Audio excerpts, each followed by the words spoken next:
मरतबा उन्हें अगवा किया गया 7 महीने तक, और वहाँ पे उनके साथ बहुत ज़्यादा तशद्दुद की गई थी। मेरे अबू जान कहते थे कि इस तरह यानी कि 2 माह तक उन्हें नींद बिल्कुल नहीं दी जाती थी, 2 माह तक बस वो लटके रहते थे, और बहुत सी ज़्यादा तशद्दुद ज़हनी भी जिस्मानी भी, यानी खाना तो बस बिल्कुल 7 महीने तक बस थोड़ा थोड़ा देते थे।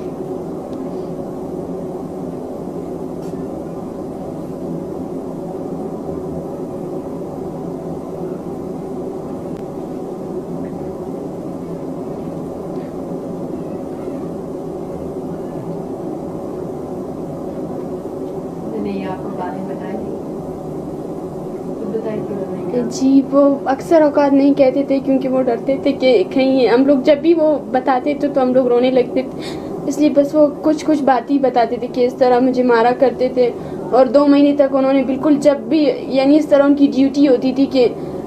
7 महीने उन्होंने बिल्कुल धूप देखी ही नहीं थी, कि बिल्कुल अगर मेरी आंखें बंद भी होती थी तो आकर मुझे मारते थे कि मत सो जागो उठो।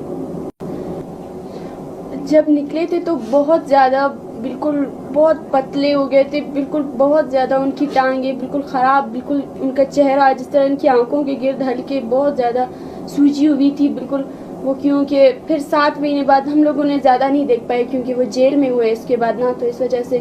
कि मेरी छोटी बहन जब उस वक्त पैदा हुई थी, जब मेरे अबू जान हुआ हुए थे, करीबन 1 माह या 2 माह गुजरा था मेरी छोटी बहन को, और जब वो रिहा हुई तो मेरी बहन उसे पहचान ही नहीं पा रही थी कि ये अब्बू है।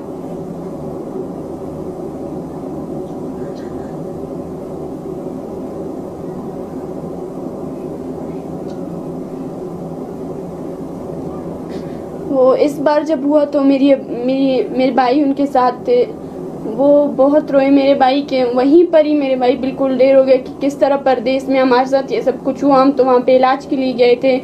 बहुत ज़्यादा रोए थे मेरे भाई के, भाई ये क्या हो गया। मेरे सामने मेरे अबू जान को लेकर गए और बहुत मारा था उन्होंने, बिल्कुल गन्स के साथ के उनके सर पर भी मारा था, इस तरह बिल्कुल बहुत ज़्यादा मारा था कि हर कोई मार ही रहा था। 15-20 आदमी, जब एक ही आदमी पर हमला हो जाए तो फिर उसके लिए क्या। पहले हम लोग बहुत ज़्यादा, पहले तो हम लोग घर से भी नहीं निकलते थे, लेकिन जब ये मजबूरी आई तो ज़ाहिर घर से निकलना पड़ा। हम लोगों ने रैली की, यानी कि 12 बजे से लेकर 6 बजे तक वो रोड ब्लॉक था। फिर हमारे साथ धोखा हुआ, फिर मेरे खाला को और मेरे कहा कि भैया हम आपको वज़ीर आला से मुलाकात करवाएंगे, आप अपने मसले हल करवा दीजिए। फिर हम लोगों ने कहा भाई सही है, हम लोग रोड जो है खोल देते हैं अगर आप हमारी मुलाकात करवा देते, लेकिन फिर से वही धोखा हुआ। फिर हमें इस तरह हुआ तो हम लोगों ने बहुत ज़्यादा, यानी कि भूख हड़तालों में भी हम लोग गए, एहतजाज हर वक्त हम लोग, यानी कि 1 हफ्ते में या 2 हफ्ते में तो हो जाता था 1-2 मरतबा। हमारे साथ ये सब कुछ हुआ है ना, इसलिए हम जानते हैं कि हमारे दुश्मन कौन है। वही एजेंसी वाले बस मेरे अब्बू जान के पीछे पड़े हैं।